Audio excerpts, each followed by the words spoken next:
questions related to the different presentations that will be heard in the course of the webinar, they should please include their questions in the questions box. These will be the questions that will then be read to the panelists. Therefore, please note to whom your question is addressed, if it is for a specific panelist.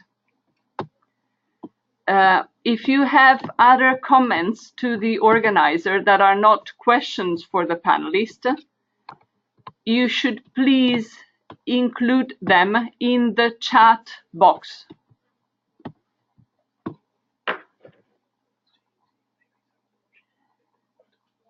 And just one last comment while I still hear notes that the voice is echoing as interruption. Therefore, I'm trying to get as close as possible to the microphone. The last comment is that this session is being recorded, and at the conclusion of the session, all the participants that register to it will receive a link to the recording of the session. At this point, I will be moving to the first intervention, which is an introduction to the project that I will be delivering myself.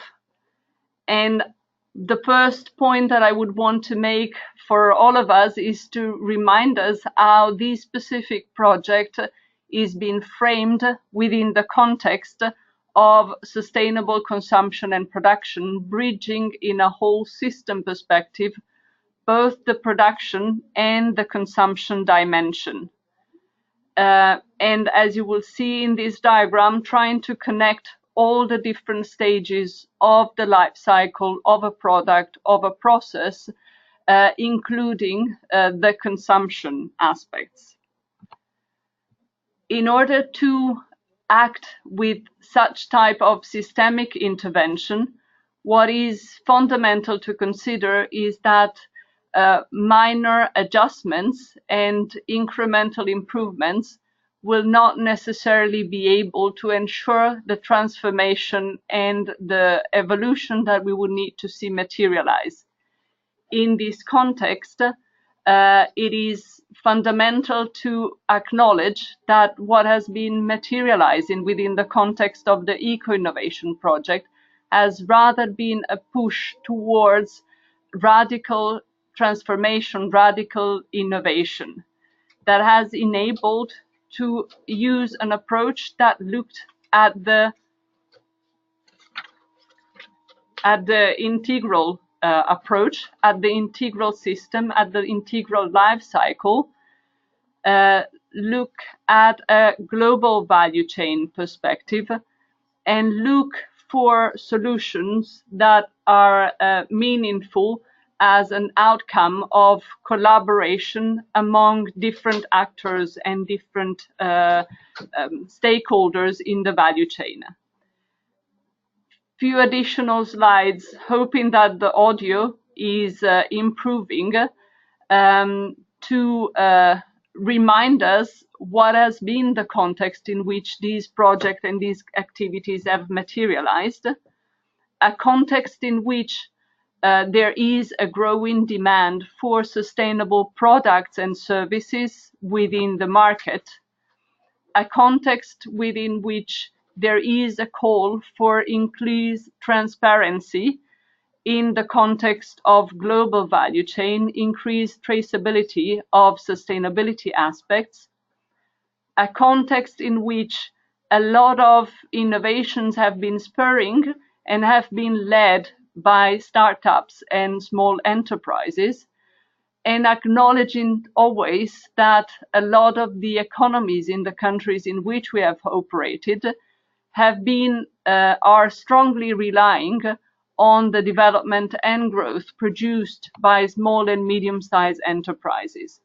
So within this context, the Eco-Innovation Project has been materializing, starting in its activities in the year 2012 and continuing until September of this year, focusing on 3 specific value chains: the food production, the chemicals, and the metal processing value chains, and developing the tools and methodologies that you will hear in the following intervention, with key strategic partners in the delivering of the project, which is the resource efficient and cleaner production network and the intermediaries that are part of this network.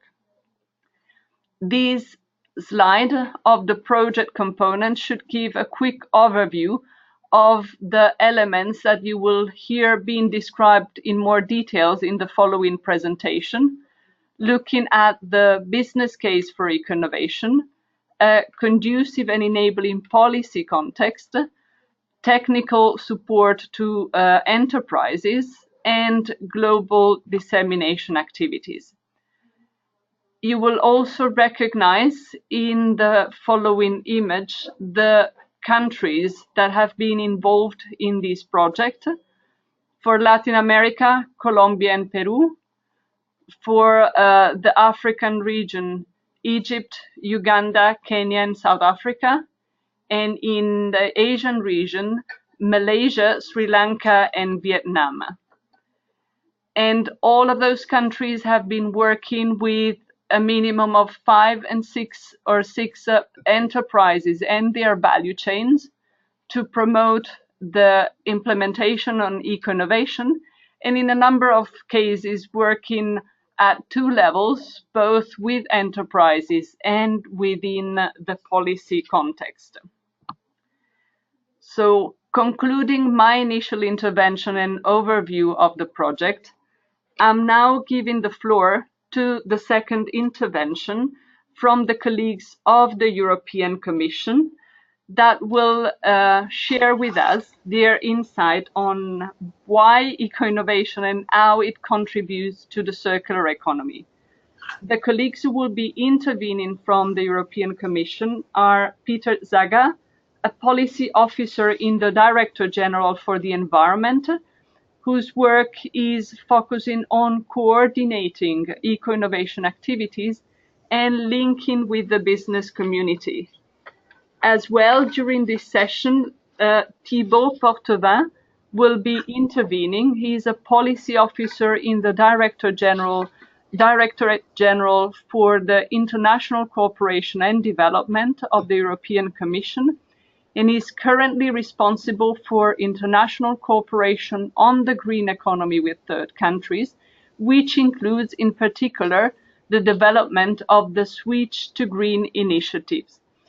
Peter and Thibault, the floor is yours, and I remind to the participants in the webinar that for questions to the panelists, they should please use the question box. Thank you very much. Thank you, Elisa, and good afternoon to everybody.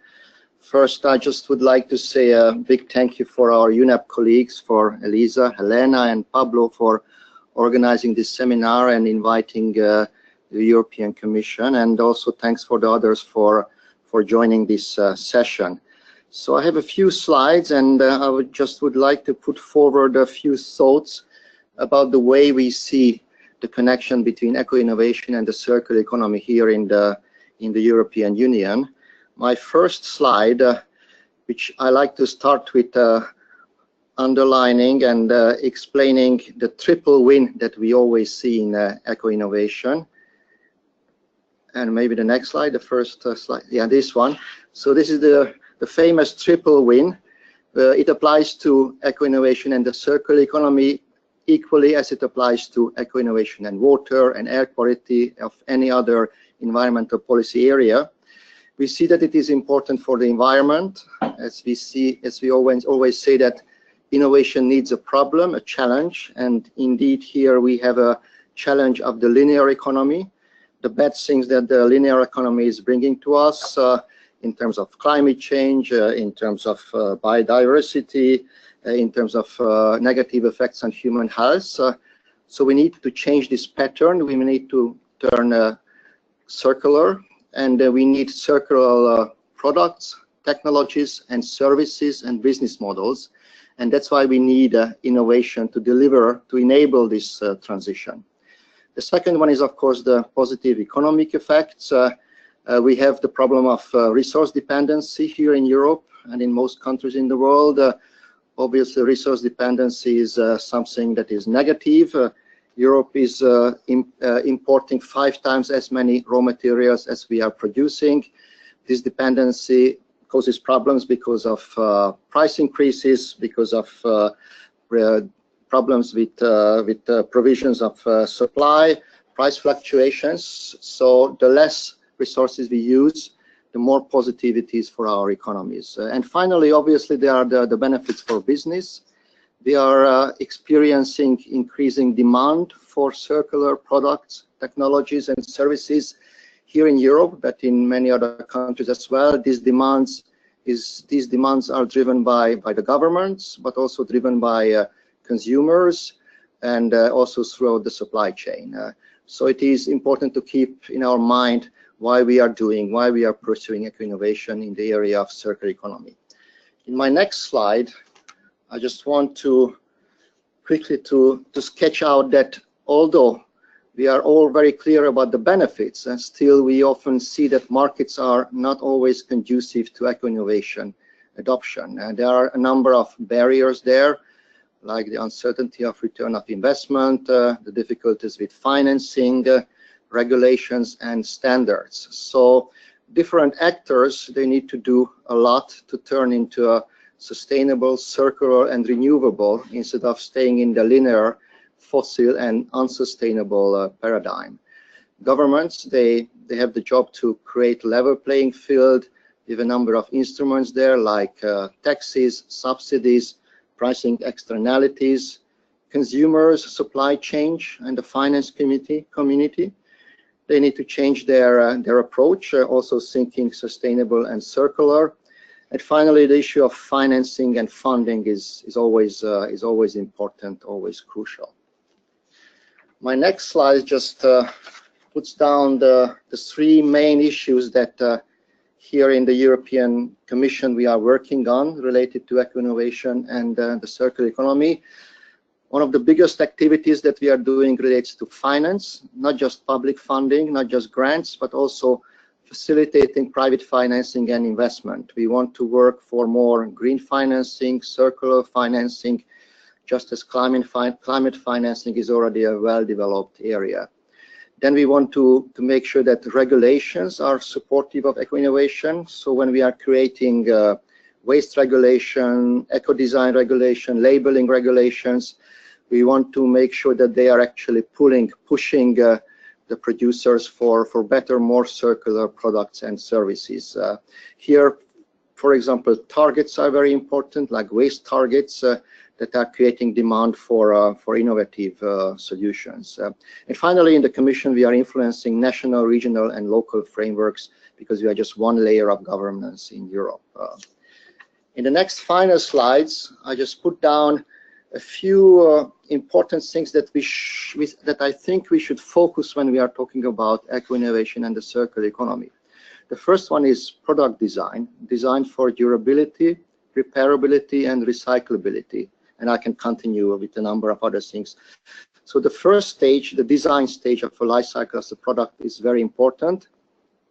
Here, we've been doing a lot on energy efficiency, but it's now time to turn towards material efficiency and creating products that are actually circular, meaning durable, repairable, recyclable. Another important issue is product transparency. If we want the consumers, public or private, to demand circular solutions, then we need to inform them, which are the good ones, which are the bad ones. So we need to have some transparency there on the products and the services. Then we need to step up the implementation of recycling, repair, remanufacturing. We need to find solutions that are making these approaches more cost-effective, speeded up, and also increasing the efficiency of these things. Also, we need to facilitate the creation of market for secondary raw materials with adequate rules and standards. Another point is plastics. That is a crucial issue for the circular economy. It's been the workhorse of the linear economy, and by far we are producing too much plastics and landfilling too much plastics. So we need to have a look at solutions, how to reduce the consumption and how to make the end of the life cycle of this product more efficient and better. And in this sense, we're going to issue a plastic strategy here in the European Union in January 2018. Water reuse is another important issue, especially for countries with an arid climate, because water is a resource and we can use a lot of recycled water, for example, in agriculture, but we need to make sure that there's no negative environmental and human health consequences of this. And finally, I just wanted to draw the attention also on SMEs, on small and medium-sized enterprises. As Elisa mentioned, they are crucial in this transition, and we think that it is important that we are paying a lot of attention on supporting financially and non-financially small and medium-sized enterprises in the transition towards a circular economy.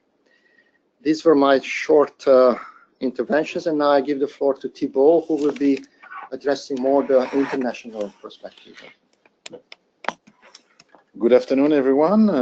My name is Thibault Portevin. I work in DG International Cooperation and Development, as Elisa said earlier during this webinar. So as we have a lot of action on eco-innovation at home, it's logical that we also try to promote eco-innovation overseas and in the context of our international cooperation.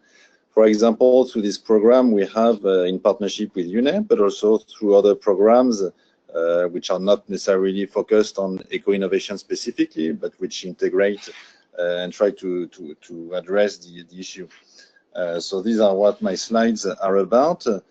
So here you have a slide that gives an overview of our new development policy. Earlier this year, the Commission, the EU, has adopted a new development policy framework, which is meant to align EU policy to the 2030 agenda and the SDGs. There's a lot of similarities, if I may say, between this new EU framework, which applies to both the Commission and to the EU member states, and with the 2030 agenda. This new framework includes 5 priorities: planet, peace, people, partnership, and prosperity. And we have overall a relatively good attention to the issues of circular economy, green economy, environmental sustainability, and to some extent eco-innovation specifically in this policy framework. In particular, we have, I think what's interesting is that we have attention to environmental sustainability issues, not only under the planet priority, which obviously is about environmental matters, cooperation in different areas like biodiversity, forestry, environmental integration, but there's also a lot of attention to the green economy, circular economy as a means to create employment, to promote, to generate sustainable growth, to create business opportunities.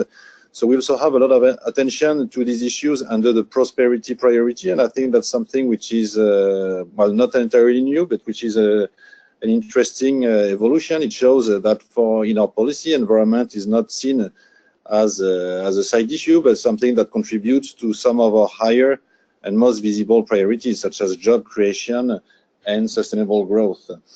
In the part on planet and environmental matters, there is a specific reference to the importance of innovation as a means to promote environmental sustainability, but also to boost employment, as I mentioned earlier. So that's overall, that's I would say that's a supportive framework for our cooperation on green and circular economy, and which is stronger than the previous framework that we had.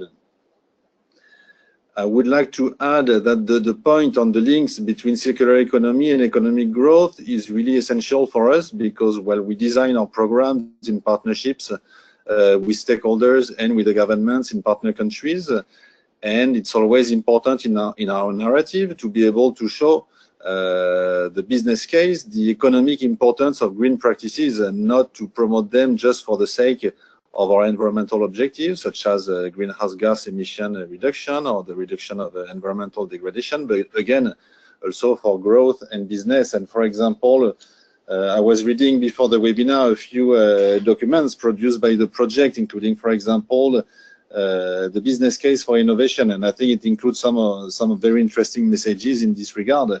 For example, the fact that companies, that eco-innovative companies are growing on average at a rate of 15% per year when the markets of these companies remain flat, and that show the economic and business level benefits of environmental friendly practices and eco-innovation in particular. Now we'd like to move to the next slide, which translates these policy priorities in program level priorities. And here there are some clear synergies with what Peter presented earlier in terms of constraints and then the priorities. It's interesting to see that, well, basically we have similar priorities to develop enabling frameworks, to support the private sector, promoting sustainable consumption, among others, to promote access to finance and investments. So it's interesting to see that we see similar challenges both in Europe and in partner countries with which we work in Africa, Latin America, or Asia, for example, obviously with a different context and sometimes different, well, the nuances in the challenges, but overall similar issues.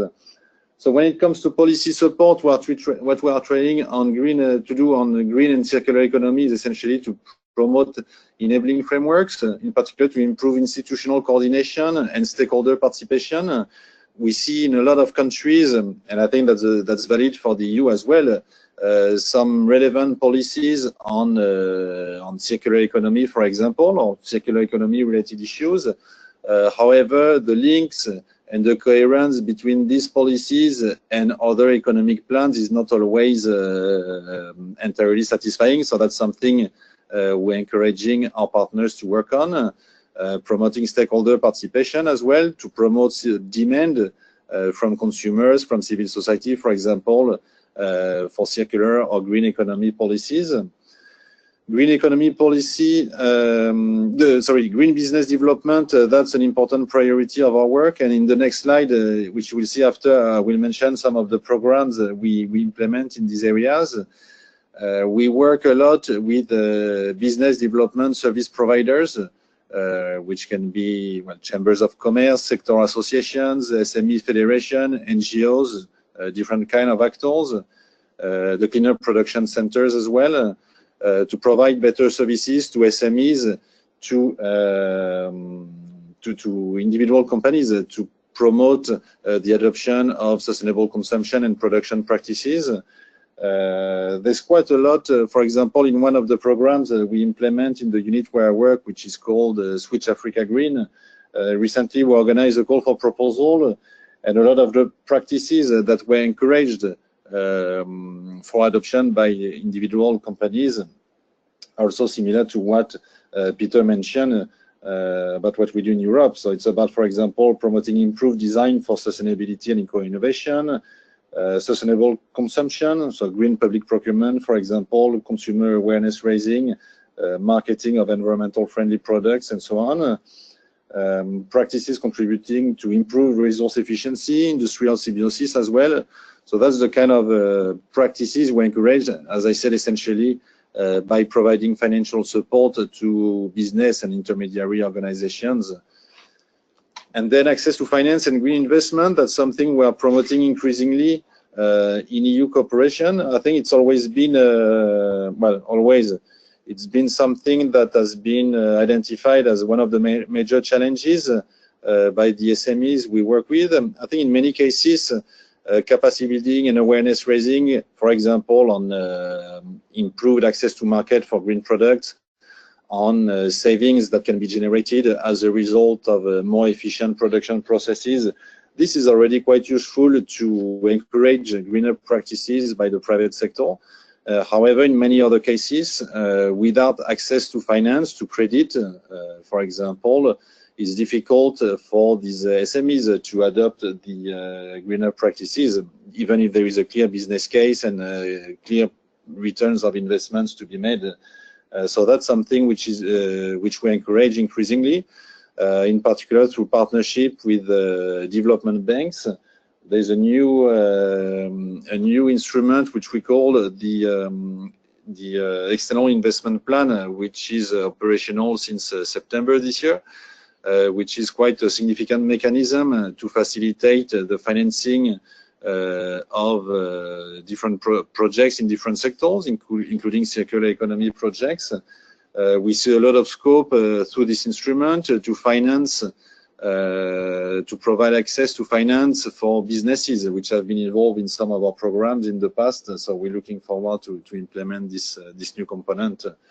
And then I have a last slide to present some of the programs which we have been supporting over the last years and which are still ongoing in these different areas.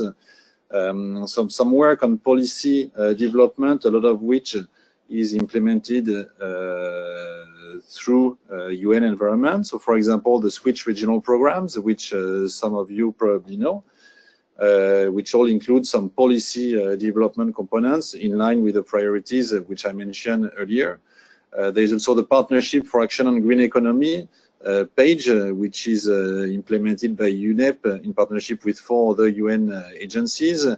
The Green Economy Coalition, which is a civil society network, and that relates to the earlier point I made on our efforts to promote civil society participation in policy development. So quite an important area of work in our cooperation. Then through the Switch regional programs, we finance a number of projects dealing with some of the practices which I mentioned earlier. Overall, it's quite significant. I think over the last 10 years, since the first Switch program was established, which is Switch Asia, we've allocated nearly 200 million euros to these programs, financing over 100 different projects in Asia, the Mediterranean, and Africa. And we also see increasingly some attention to green business practices under a cooperation on private sector development and trade.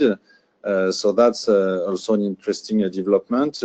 On access to finance, I mentioned this new external investment plan, which is, as I said, a new mechanism to submit a proposal and to leverage funding from the public sector, but also from private investors into different projects, including green projects. We are expecting in the coming days Commission decision confirming the thematic priorities for the external investment plan, and overall there is relatively good attention to the circular economy and to sectors such as waste management in this plan. So overall interesting developments for cooperation in this area.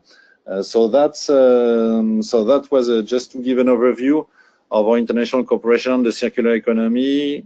Sometimes we also refer to green economy. The words do not matter too much to us. We try to adapt the narrative and to use the language that resonates best in the countries with which we work. I'll be happy to answer any question during the Q&A session. Thank you. Thank you very much to Thibault and to Peter for their intervention.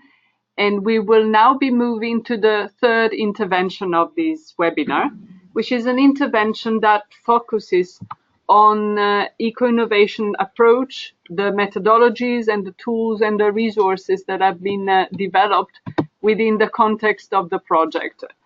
And in this session as well, we will have 2 interventions. The first one from Jamie O'Hare. Jamie has been working in the field of eco-innovation and sustainable product design for over 12 years. And he has, in this period, been working very closely with industries, understanding the challenges they face in adopting those approaches. And since the year 2013, Jamie has been working with the Eco-Design and Product Service System Research Group within the Department of Mechanical Engineering at the Technical University of Denmark. And within this slot of intervention, Jamie will be followed by Adria Garcia and Mateu, who is a design professional with a driving vision to contribute to resilient human interaction in society and the rest of nature. and Adria will be guiding us through some of the web-based tools associated with this project. I'm now leaving the floor to Jamie. Thank you very much, Elisa. So as Elisa mentioned, I'm here representing DTU, Department of Mechanical Engineering. And since 2013, we've been collaborating with UN Environment on the Eco-Innovation Project. Myself and my colleagues, Tim McAloon, Daniela Pagoso, and Tom Howard.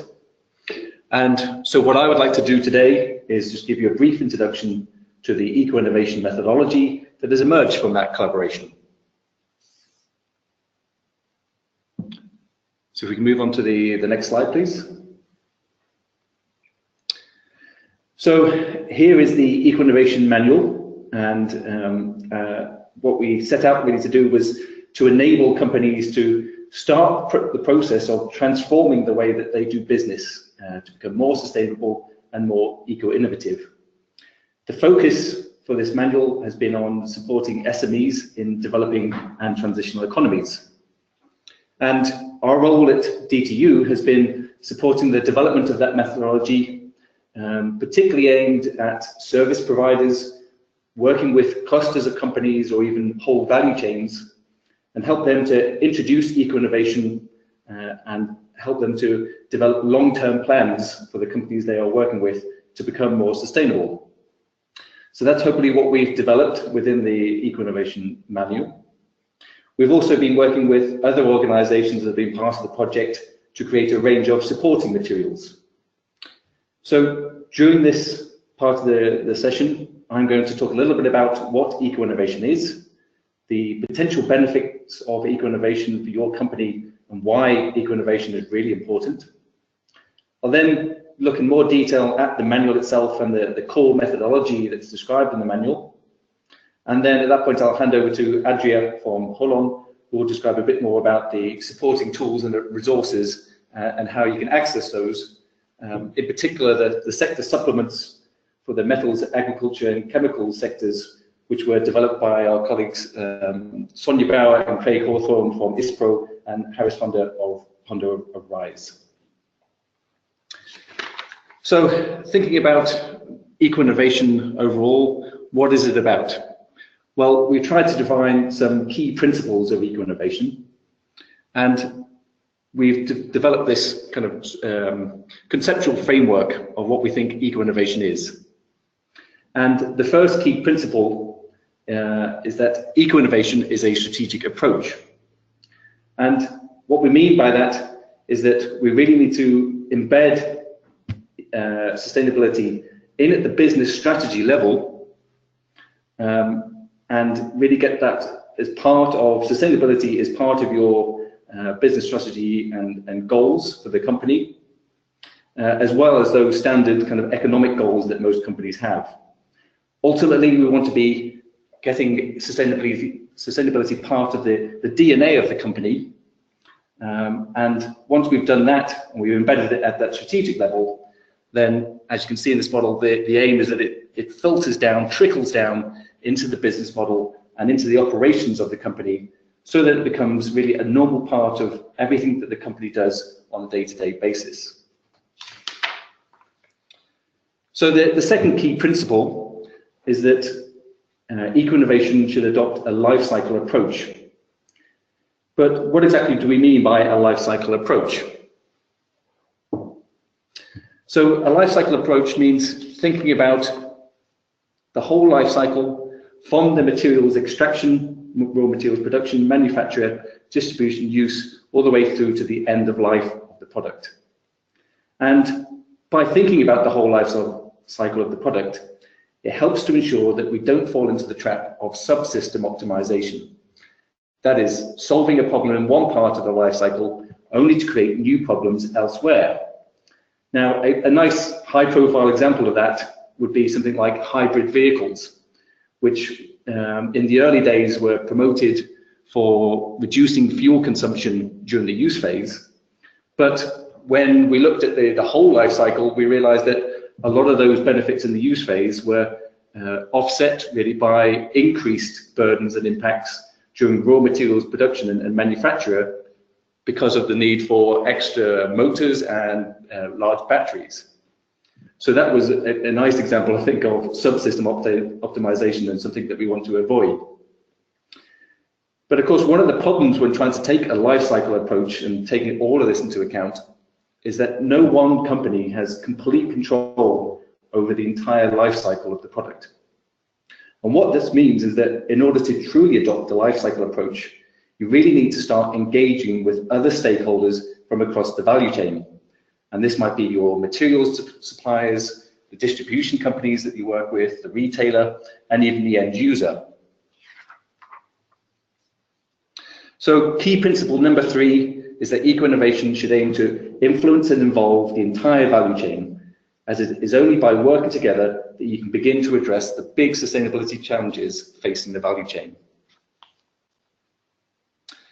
So finally, eco-innovation, we believe, should address environmental, social, and economic aspects of sustainability. This is important because there is again the risk of subsystem optimization, in which we might solve an environmental problem only to create a new social problem somewhere else. Again, targeting the automotive industry, there's been another high-profile example there where diesel vehicles, 10, 20 years ago were promoted because of their low CO2 emissions and low running costs, good environmental and economic benefits. But what we've since really learned is that they also cause high emissions of nitrous oxides and particulate matters, which are having social impacts in terms of health impacts in cities. And so we're now seeing major cities like Paris, London, Mexico City, Madrid, and Athens beginning to phase out the use of diesel vehicles to avoid those unwanted social impacts. So to avoid subsystem optimization, we need to be thinking about the whole life cycle of the product, engaging the value chain to work together on those issues, and considering all aspects of sustainability. So now let's look a little bit more at why eco-innovation is important for your company. So one of the early outputs of the project was this report on the business case for eco-innovation. This was done by Tanja Bisgaard, working with UNEP, and it was based on interviews with pioneering companies that were already taking steps to implement eco-innovation. And what they found was that from cosmetics to cleaning products, and from solar panels to carpet tiles, all the companies that were beginning to implement eco-innovation were reporting significant business benefits. And from the analysis of those interviews, 5 main types of business benefit were identified. So the first benefit was access to new and expanding markets, and also things like increasing profitability along the whole value chain, staying ahead of standards and regulations, better ability to attract investments, and increased productivity and technical capacity. And around the outside of the slide there, you can see some of the companies that were interviewed and some of the typical benefits that they were enjoying. And if you take a look at that report, you'll find out more about how, for example, Mateu was able to access an expanding market for cosmetics at a lower price point in Brazil, or how Interface Flooring managed to gain a 35% of share of the global market for office flooring. So some really nice case studies in there to take a look at. But the aim of this project really was to help many more companies, particularly from developing and transitional economies, to unlock these benefits of eco-innovation. So as we were developing this methodology, we traveled around the world. We held 8 regional workshops and got input from practitioners in 76 countries. So hopefully what has come out of that now is a methodology that is truly global and can be applied to value chains all over the world.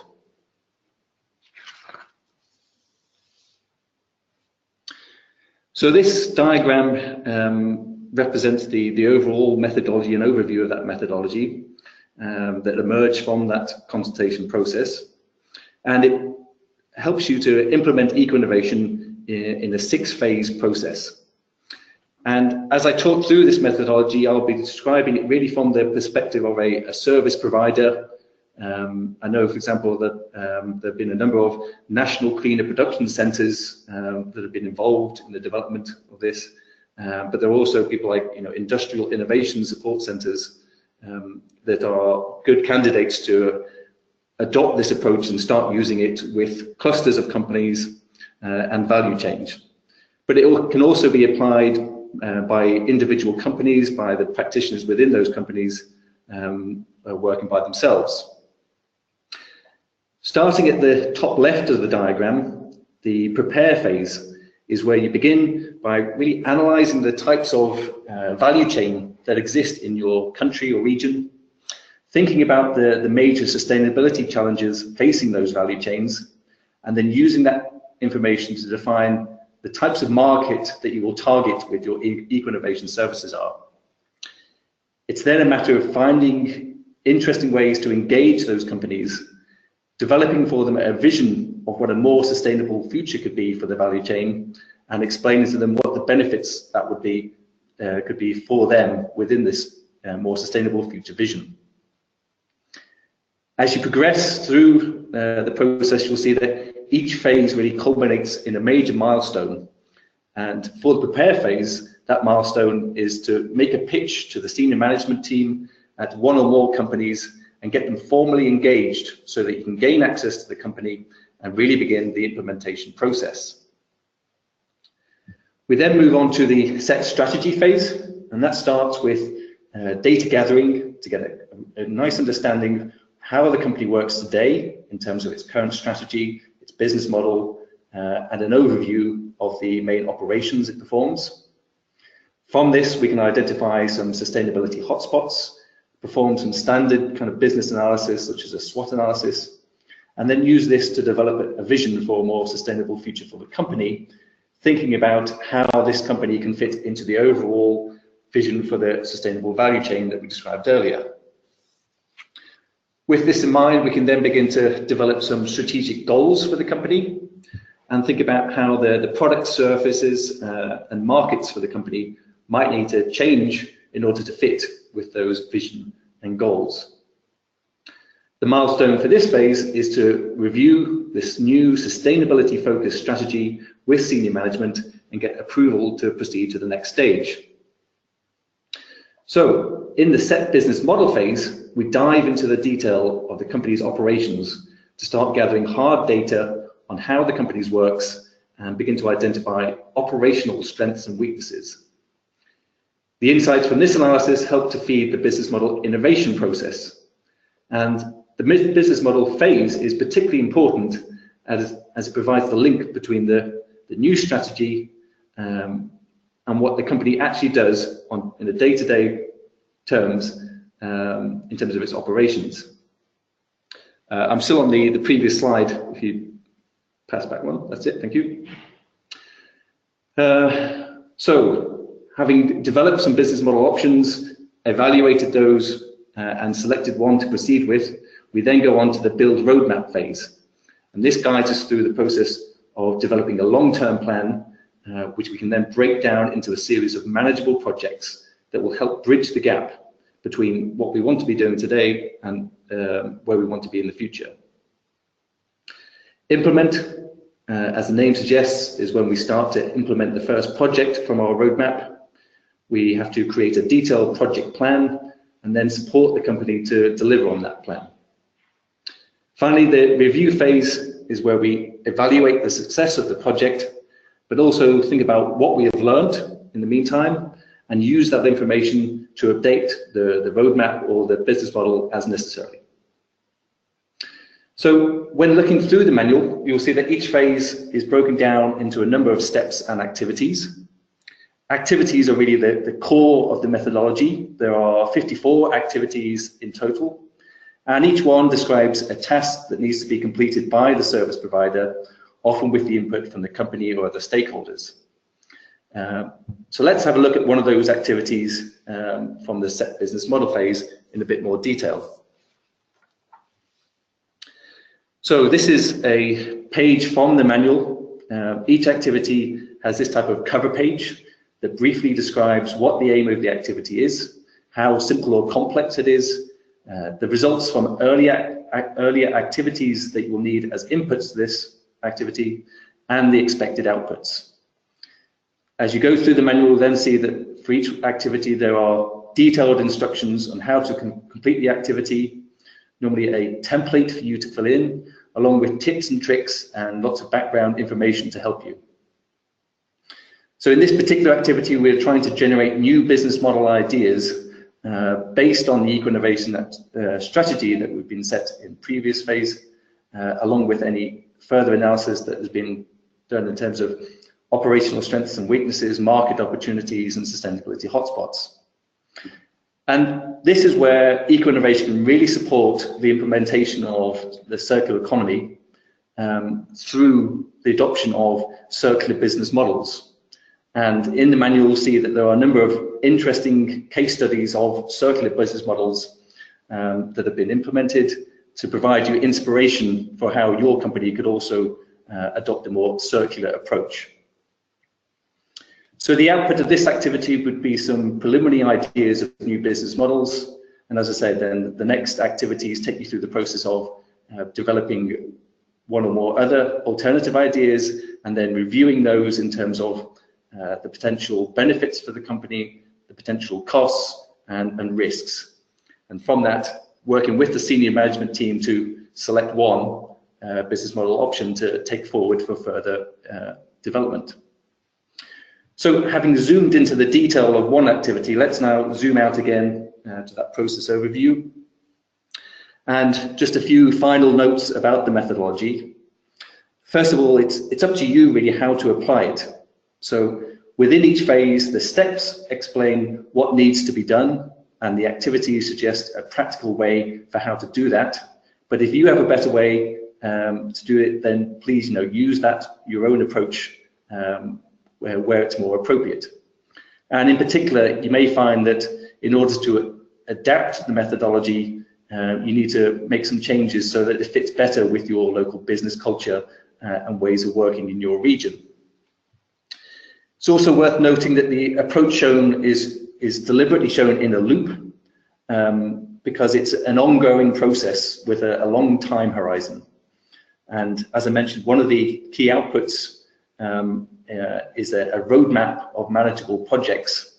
So having completed the first cycle through this loop and completed the first project, you'll then go through and review and begin on the next project and go through another cycle. But overall, this potentially could take many months or years to work through and get companies from where they are today to where they really want to be in terms of a sustainable, eco-innovative company.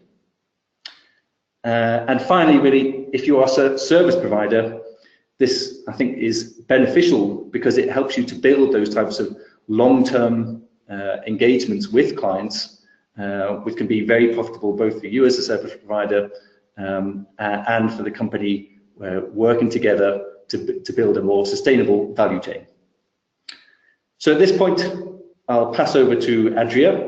I can answer any questions at the end in the Q&A, but Adria is going to tell us a little bit more about some of the supporting resources and in particular how Holon worked very hard with service providers to understand their needs and really transformed the content that we provided into the beautiful resources that we have available today. Over to you, Adria.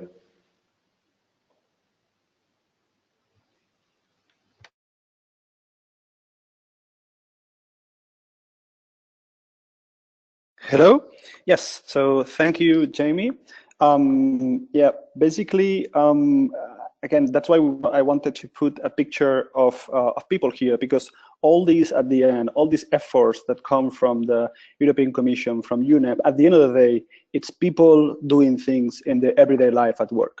So what we wanted to do as a designers is to bring these people in the picture and making sure that everything that is done in the project, it's useful for them.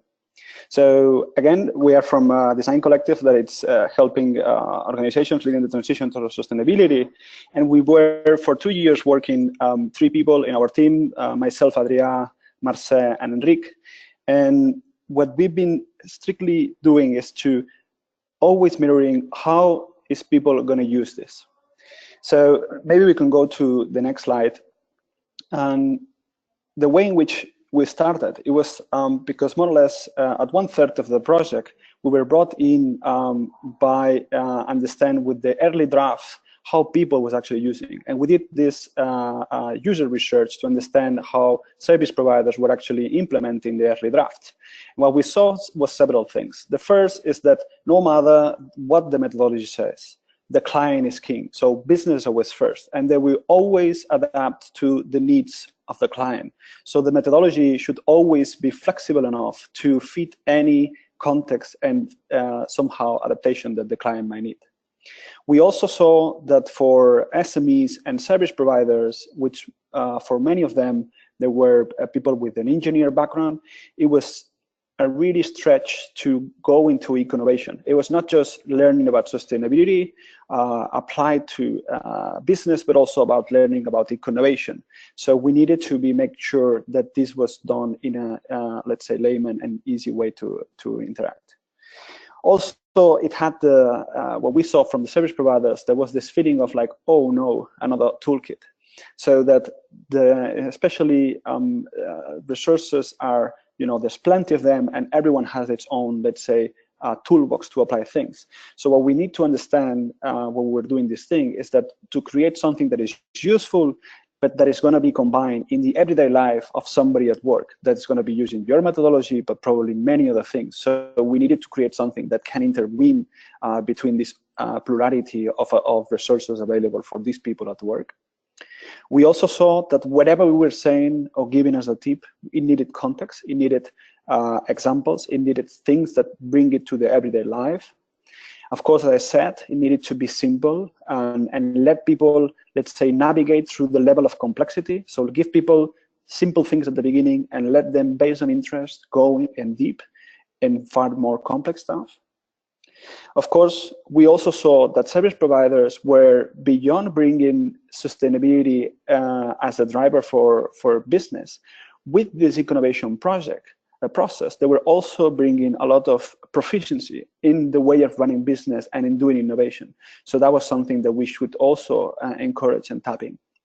And finally, what we saw is that in the everyday actually example of how people was using it, books are not that relevant anymore, even in transition and developing economies. So that people rather just like draw their own things or use the mobile phone when they need it.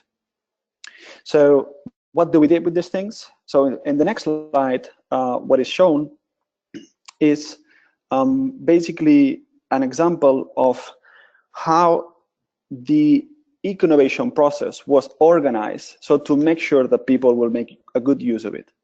So instead of basically creating a sort of like a book that you get and you read from the beginning to the end, we realized that people in service providers will actually not doing this. They don't have the time.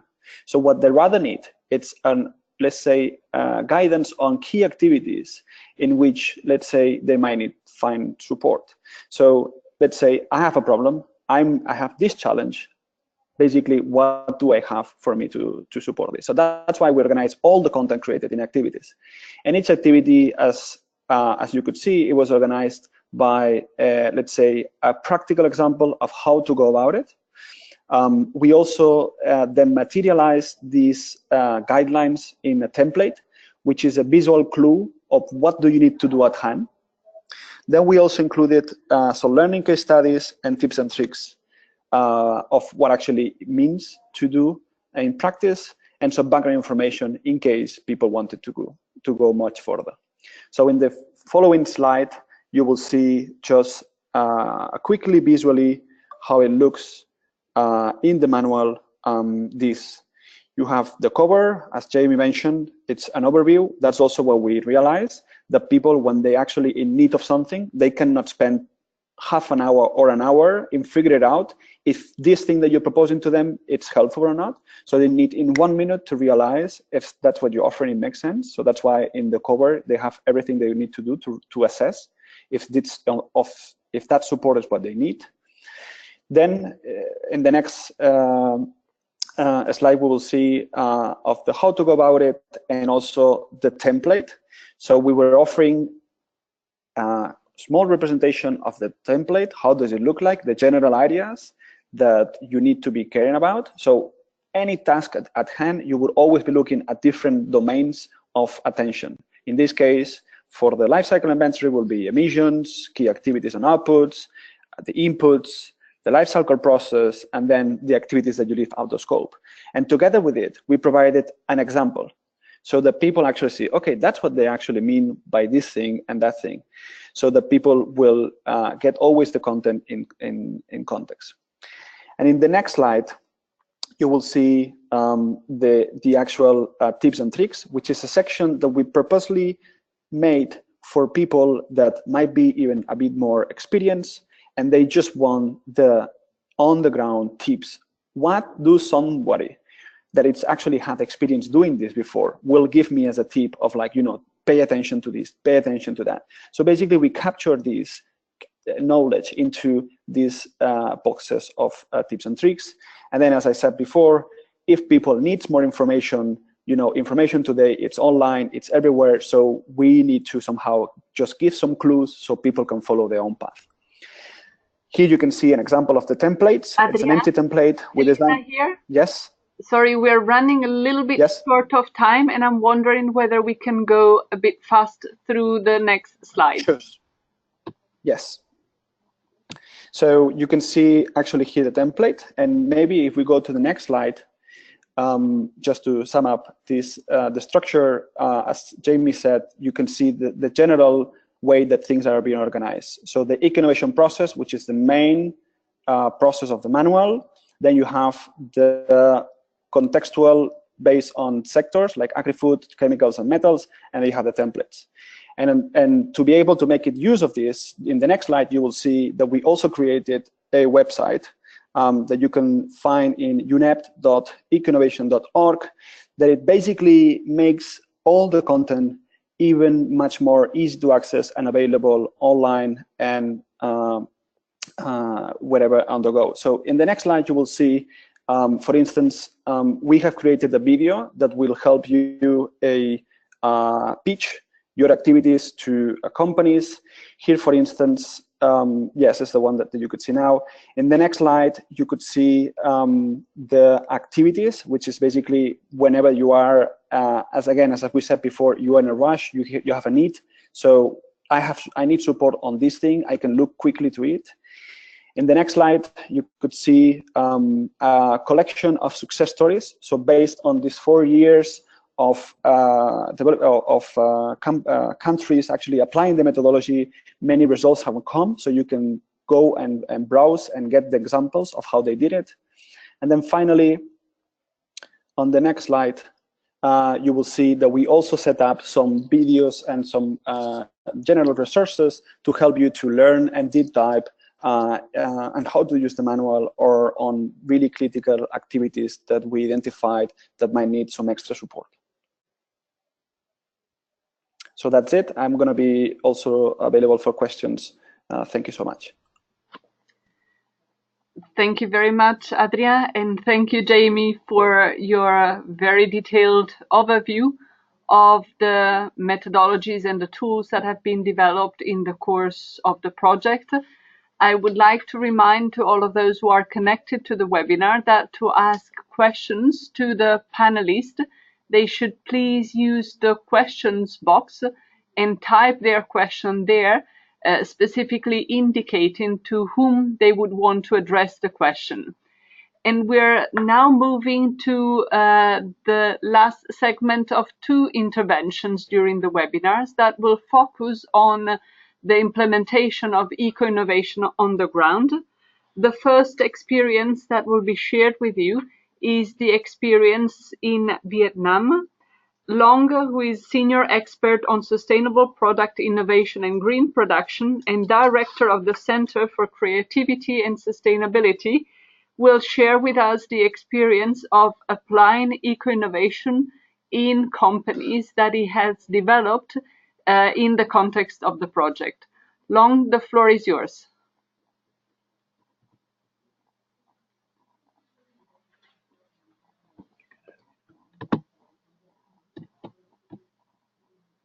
Hello? Yes, Long, we can hear you now. Yeah. So for us, in Vietnam, I first start my presentation with the demands for eco-innovation in Vietnam. So in this project, actually, we follow step by step and strictly to the eco-innovation methodology for the food processing enterprises. However, there is always the things come from the field. So first of all, we see that Vietnam economy is very open. Our trading, it's about 1.5 times of the economic size. So therefore, things keep changing very fast, especially for the food processing companies. And at the same time, we signed a lot of FTA. So the competition is not only staying with the companies within Vietnam, but also the company from outside to come in. So the thing keep changing very fast. And at the same time, for the last decade, our natural resources before seemed to be very low cost, now suddenly to be more and more costly. So that's something that the companies in food processing find out in Vietnam. And from our own side, who are applying the eco-innovation in Vietnam, we see that from the previous projects, we like a cleaner for production for better products or sustainable product innovation. We see that this is a time also to think about covering the whole supply chain, the whole life cycle of the product for the intervention in the company. So we find out also this is the right time for innovation. So the way we apply here is that first we find out what is the problem. We see the fact and come out with the problem of the company and also of the whole value chain of the subsector that we choose in food processing. In Vietnam, we have about almost 50 different subsectors in the food processing. And then we find out what is the root cause of the problem and try to find out from the root cause what is the innovative solution for that. And then we try to match the similar solution. We try to think from the whole perspective of the sector to find out the macro solution. And then again we go down to the micro solution that fit for each company. So try to connect the different stakeholders along the value chain. So then let me take an example how we come up with the figuring out the problem, finding out the solution, and also come to choose the company. So like in tea industry, one of the subsector, we think that important for Vietnam. We see that a lot of problem relating to the broken of the Soviet style economy before. So before, for tea industry, normally we have big farms belong to the government. But then because of the collapse of the market of the Soviet Union and Eastern Europe, and suddenly the 1,000 hectare broken into 1,000 of 1 hectare small farm. And then suddenly the important issue that taken care by the big farm, like a seedling, like the access to finance, access to the market, and access to the technology suddenly disappear. That on the shoulder now on the farmers, and that create a lot of problems now for our tea industry, which used to be quite famous in the old system. Now no one know about Vietnamese tea, and we export 99% of our tea under different countries' name, and the value, the profit, stay in Vietnam very low. And at the same time, it increased the problem, like the overuse of chemicals, and the problem with the degradation of the soil. So applying that kind of thinking, we see that the weakest point is the connection among the different stakeholders along the value chain, which is quite perfect to target with the application of innovation. And also at the same time, this is also the very good thing to very good place to apply the circular economy for the organic circle. So this is the reason why we choose the most active company that have the very strong commitment to the sustainable development, whose name is Viet Thanh Company Limited. So we see that they are looking for the new strategy and looking for the new business model to change the game, and that we think that's perfect to apply our project. And here is the project where we have altogether 8 companies to join, and then in this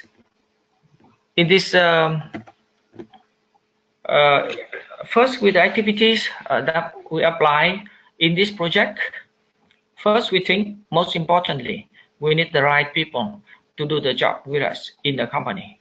That's why training and building the capacity for the company is very important. And next is that we have the direct consulting with the company during the project. So after building the capacity for the company, we work together with them along the methodology in that mentioned by the previous presenter.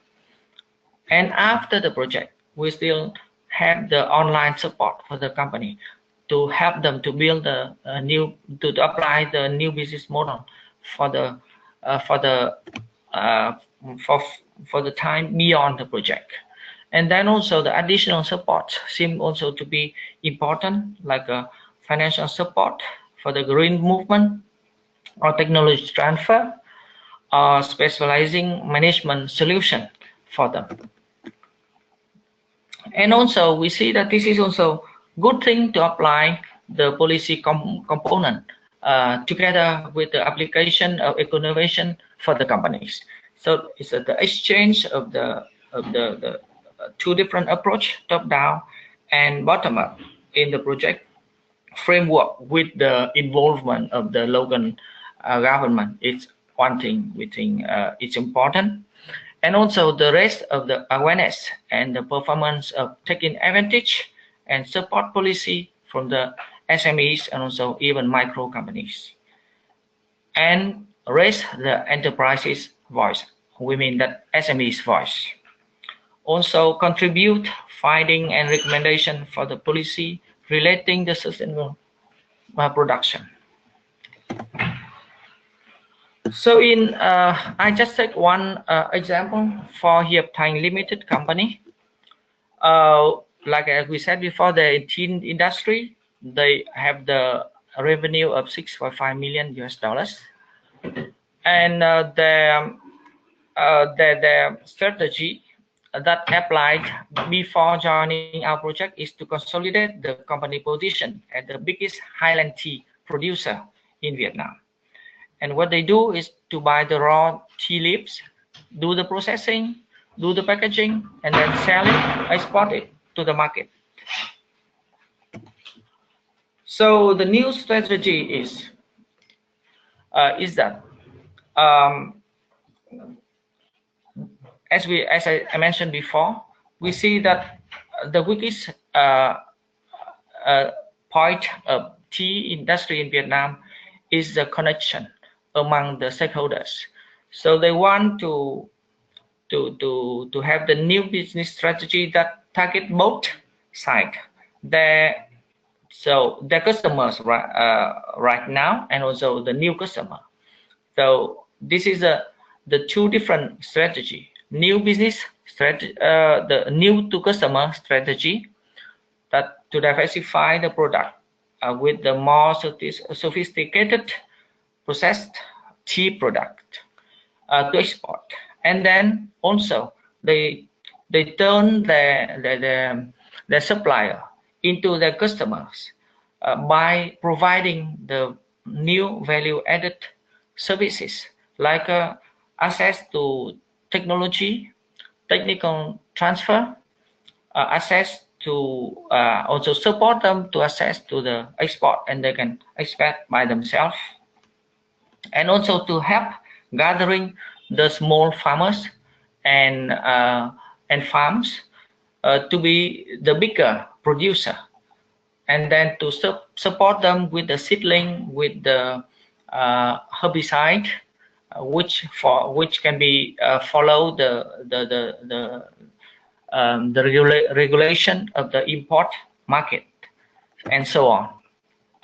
So they come up with a new business model where we try to put things in circular, in closed loop. So we can see that they can first they buy the tea leaves from the farmers. Then the local corporation, the local cooperatives do the pre-processing, and then processed by their partners, and now become their customers. And then either they can sell it through Hiệp Thành, or they can sell it to other buyers. But Hiệp Thành is the one who export. So we see that the thing can come in the closed loop. I do not go into detail in the material flows, but this is something that if someone would like to know more, I am very happy to answer.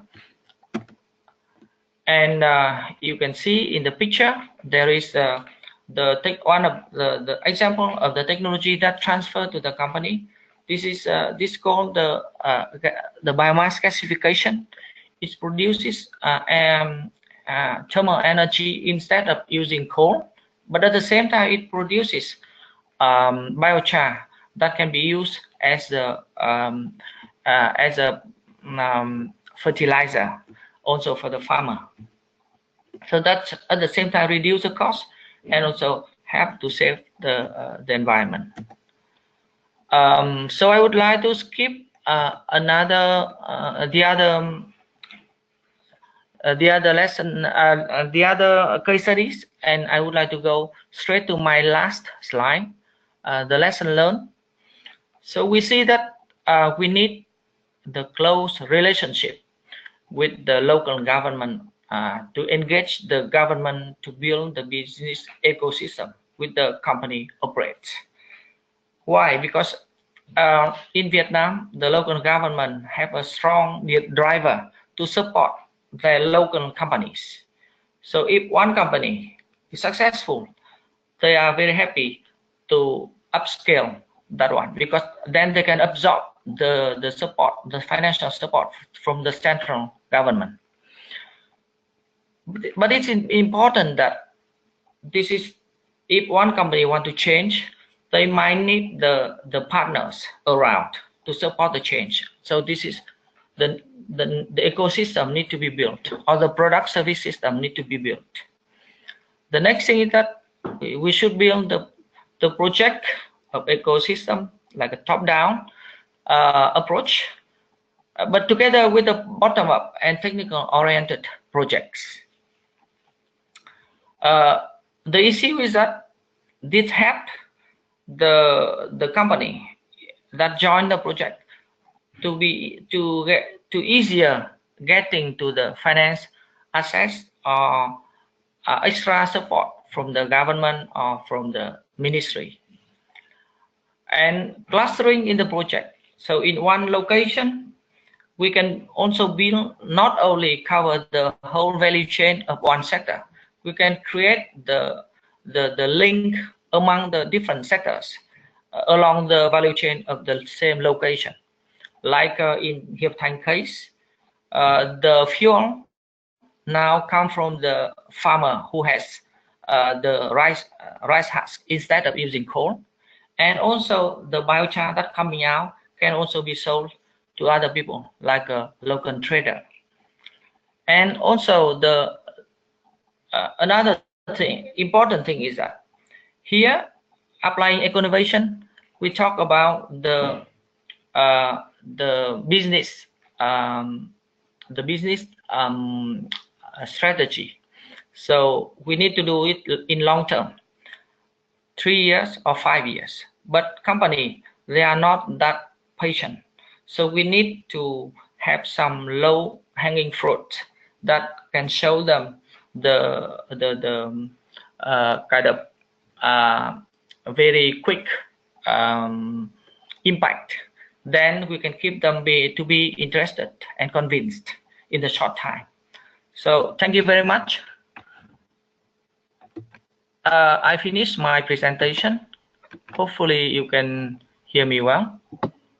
Thank you very much, Long. Yes, indeed, we heard you very well. And we will now be moving to the concluding presentation for the webinar that will look specifically at another country in which there has been some concrete experience at applying eco-innovation. And in this case, the entry point will be a little bit more on the policy component of the work. And Adriana Alzate from the Cleaner Production Center in Colombia will be sharing with us the experience that Colombia has been achieving in this area. Adriana, the floor is yours.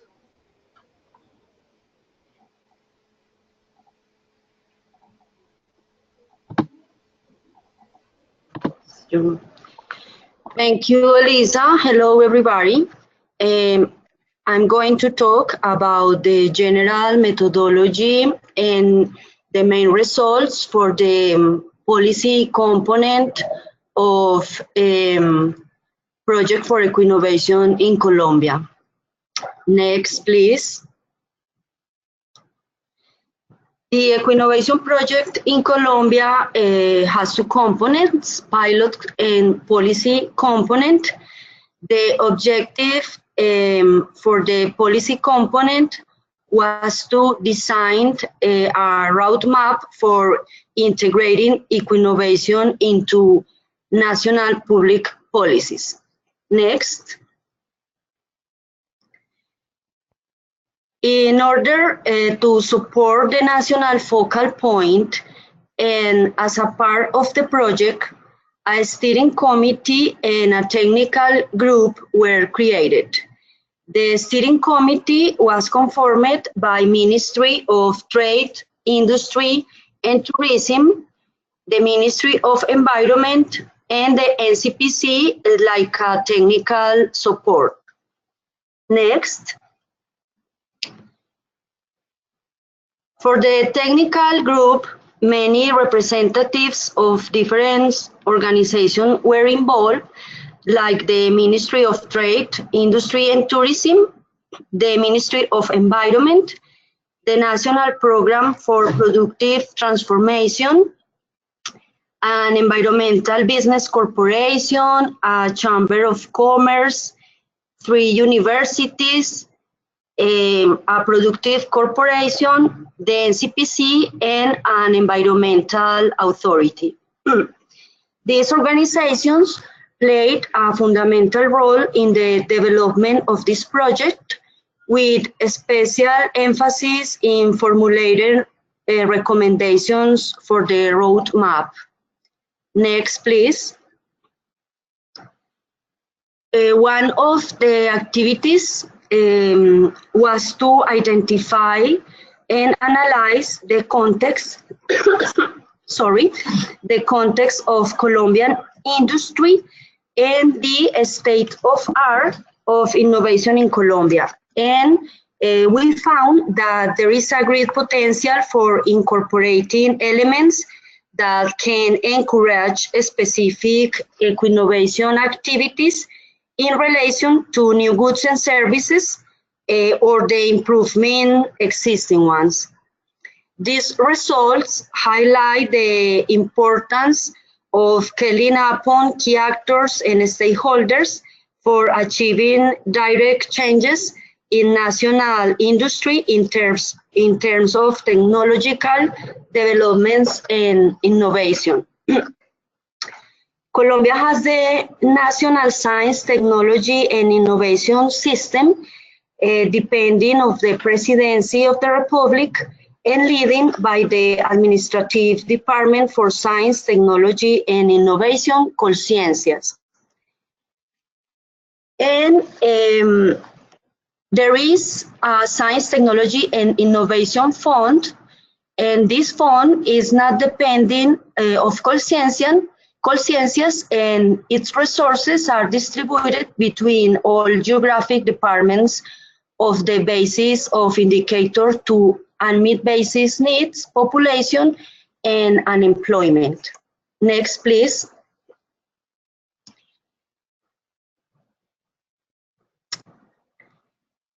In line with the structure of National Science, Technology and Innovation System, we identify some entities linked to this system with potential to incorporate eco-innovation into public policies and national programs, as you can see in the slide. For example, Impulsa is a national government institution. It aims to promote innovation and enterprise with high impact, seeing this as levers of economic growth. Another example, the National Learning Service, SENA, is the agency created by the government for fulfilling its duty to invest in the social and technical development for Colombian workers. Another actors, it's important the universities recognize the role that university play in relation to innovation. It's important to know that most of these entities are involved in a system of programs and funds aimed at promoting innovation in business. That programs and funds are directed mainly at SMEs, but it's not possible to gain a complete picture of all existing programs that involves environmental or social components. Sadly, most of the existing funds are currently being underutilized by different industrial sectors. Next.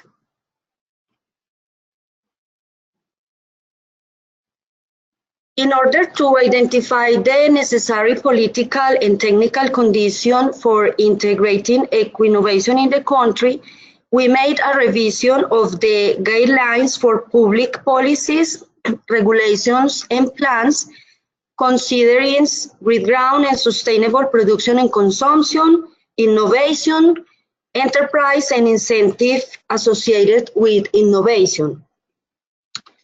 We analyzed a total of 44 documents and we found some interesting aspects. For example, the National Development Plan incorporates the specific concept of eco-innovation in its strategies. With this, the path is open for the relevant sectorial plans for eco-innovation. Next.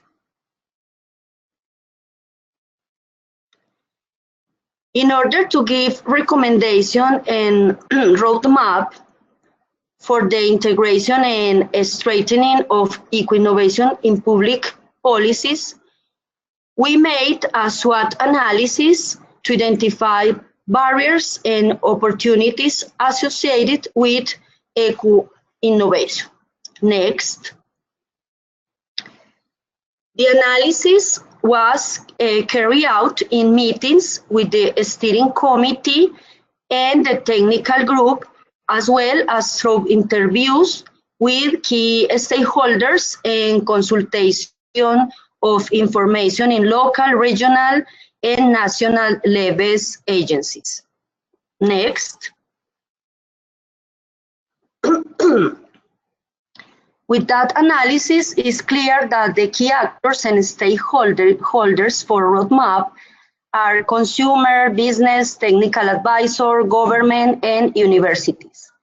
In general terms, the country has the potential to make changes to highlight important documents that could serve to mobilize action to get different sectors to incorporate criteria related to the life cycle and plan their participation in national and international makers of innovative goods and service with the framework of sustainable production and consumption. Next. In order to define a practical roadmap, we define some steps for prioritization, eco-innovation strategies that include a list of eco-innovation strategy that will define the roadmap, some prioritization variables, scoring percentage, score and innovating strategies in each variable, and prioritization of strategies. Next. Finally, our roadmap was defined with 8 eco-innovation initiatives, as you can see, for short, medium, and long-term implementation. The activities include a specific action to include eco-innovation in policies or programs in process, link innovation to different programs for business development and sectorial projects, and integration of eco-innovation into formal and informal education, among others. Next. Finally, some results. We designed curricula with general lines on eco-innovation so the universities can adapt them to their programs through special emphasis in undergraduate courses. The curricula were designed for optional modules, short courses, longer courses, and diplomas. Another results, training programs in eco-innovation were done for academic sectors, more than 15 universities involved. Another one, a specific project for a pilot company was financed by Grid Credit Line. Another one, the concept was included specifically into a technical decree for green advertising.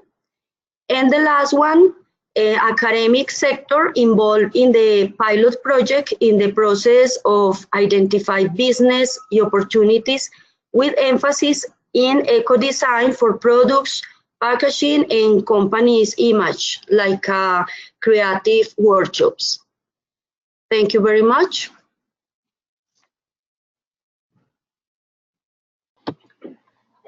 Thank you very much, Adriana, for sharing with us the experience you developed in policy-related aspects in Colombia.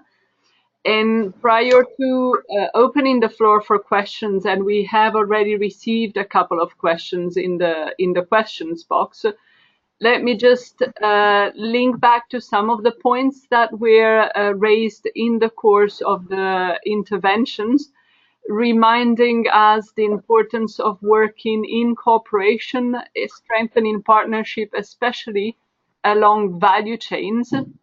We've also heard the importance of an enabling policy environment to promote eco-innovation. We've heard the importance of financial mechanism, and Adriana specifically in her last intervention highlighted how one of the projects could benefit from access to finance for it to materialize. The role of technology in shaping some of the solution, and that was reflected in the case that was presented by Long in Vietnam.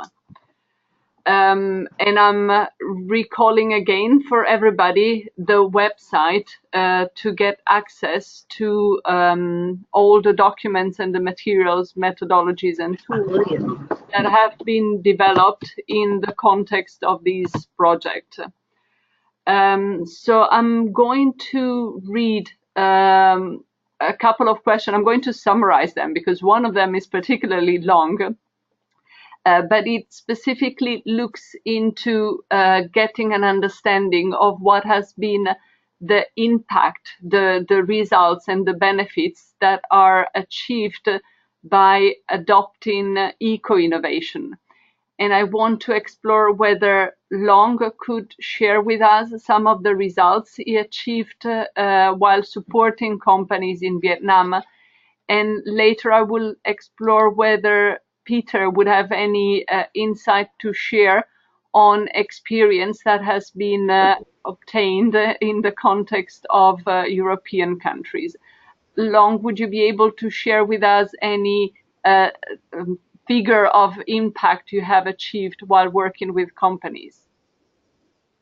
Well, I think one of the most impressive figure, it's from company called Hamona. They focus on exporting the coconut with the ambition of replacing Coca-Cola or the other things similar to that by the coconut that people can drink instantly. So they grow. They set the strategy together with us in the project that they grow 3 times every year, continuously in 3 years. That was a very impressive goal. But for the first year, so far, I see that they achieved that one. So I think this is very impressive. But also, I think the more impressive way is that the more impressive thing is that the way they achieve it. So they work together with Long An province.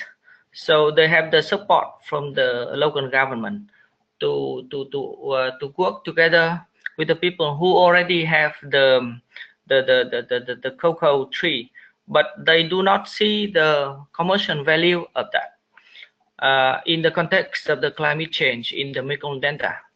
So with that one, they put the farmers together with the support from the government and apply their technology and attract the investors in. So I see so far he developed quite well, and as said, we still work together with him online. So we see that this company is developing quite good. So I think it's one of the best figure that we can talk about from the 8 companies here. Thank you very much. Is that answering your question? Thank you, Long. I'm wondering whether the colleagues from the Commission would be able to eventually point us to some examples or some cases, or eventually a report we could recommend to the participants in this webinar. Right. Yes, this is Peter from Brussels. We are monitoring and we are trying to collect good practices from different countries of the European Union on how they are progressing in terms of policies in the move towards circular economy, and in terms of case studies of companies who are doing successfully. We have a website that is, I will try to type it in after I talked, which includes some eco-innovation index and eco-innovation scoreboard and indicators explaining and measuring how different countries in Europe are doing in the area of eco-innovation. And this year, first time we specifically looked for and created some indicators for the circular economy, how eco-innovation is progressing in the area of circular economy. So I will give you the website. This website, beyond the pure data, it also includes a report which is focusing on good government practices in the area of eco-innovation and the circular economy. It's a 60-page report that highlights some progressive, some good practices from different European countries. We see quite a diversity among European countries. Many of them are doing well, progressing well. Others are a bit behind. So that's why, for example, when we are setting targets for waste policy, for reducing landfill, for increasing recycling, for different waste streams, we are having differentiated targets for different countries, because the gaps, for example, in landfill are enormous. For example, in Denmark, it's only less than around 5% of the waste goes for landfill, while in Bulgaria and Romania is just the opposite. Almost 90% of the waste are landfills. So we see good things and things that and a lot of good examples, and a few areas where there's still some low progress. So I will give you the link to this website, where you will be able to explore for yourself how progress is happening in the European Union. If I can add, this is Thibault here. I'd like to add brief elements of response to this. On the side of DEFCO, there's been some efforts recently to try to improve the monitoring and evaluation of our programs related to green and circular economy. And obviously in DEFCO, where we have to see our cooperation in this area in the context of development objectives, poverty reduction issues, for example. So one of the areas we have a particular interest in is job creation or the improvement of job conditions, for example. Recently, we have conducted what we call a strategic evaluation of our cooperation on sustainable consumption and production. The report is not published yet, but that's something that we will publish on our website, and maybe which UN Environment can disseminate as well. Obviously, we'll share this as soon as it's possible. I guess that will be in a few weeks from now. One of the findings, for example, is that the Switch Africa program has created or contributed to create 10,000 jobs, green jobs, in the 6 African countries targeted. So I think these are some very interesting figures. It's just an estimate. It has to be seen in the considering some methodological constraints to assess this. Nevertheless, that's an interesting result, and for us, that's obviously something important in the context of development cooperation. But we try to look at well, social, economic, and environmental impact. Social issues, jobs is really the top indicator we're looking at, with some interesting results, as I just mentioned. On the economic aspects, well, we're looking at issues such as the growth in the sectors or the subsectors targeted. The performance as well of the SMEs or the businesses supported in terms of income generation, for example, financial savings generated from more efficient production practices, for example. And on environmental issues, it's a bit more diverse, I would say, because the nature of the different projects we support on SPP means that there's quite a large range of different impacts that may be achieved. Reduction of resource consumption, for example, improve recycling, reduction of greenhouse gas emissions. So these are all the kind of issues we're looking at. The Switch Asia website, for those who know, is quite well documented. It includes a lot of case studies and project case studies with details on these different impacts. And as I said, as you were asking about reports that could be communicated, there is this SCP evaluation, which includes some case studies as well, project example, and results based on surveys of SMEs which have been consulted during the evaluation process. So it's available. It will be published on the website, which is at the last page of my slide, switch2green.eu. But if perhaps UN Environment can also disseminate the report when it's available to the network of partners working on eco-innovation. Thank you very much to both Thibault and Peter for their intervention. I'm going to move to another question that has to do with identifying what are the most important factors to ensure the sustainability of the eco-innovation projects in companies. And I wanted to ask whether the Cleaner Production Center in Colombia could share some of their experience in implementing some projects with companies directly. And maybe if Jamie could also help us highlight some of those factors on the basis of his overview of the activities of the project. Adriana, would you want to start? Or would you want some of the colleagues of the center to help you with their insight? Yes, Carlos Toro is going to explain that. Perfect. We will unmute Carlos. Oh, Carlos would need to unmute himself. Okay. Do you hear me now? We do, yes.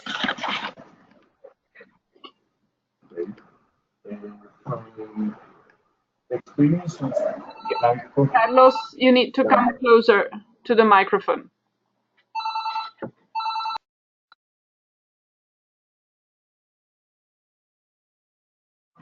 Hello. This one? I don't know. I'm with Adriana, so I don't know which one is the one. Carlos, we can't hear you. Could you come closer to the microphone?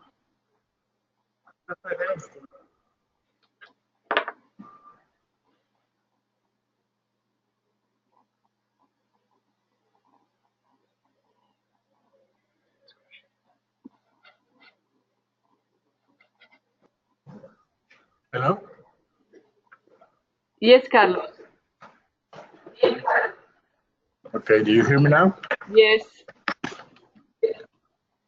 So from GACO, experience of Greek credit line was made by changing their oven of natural gas. It was really a small one. They use it for small pieces of some companies that provide this service because Galco is a metalwork company, but have two business units. One is the metalworks, and the other one is the galvanization service.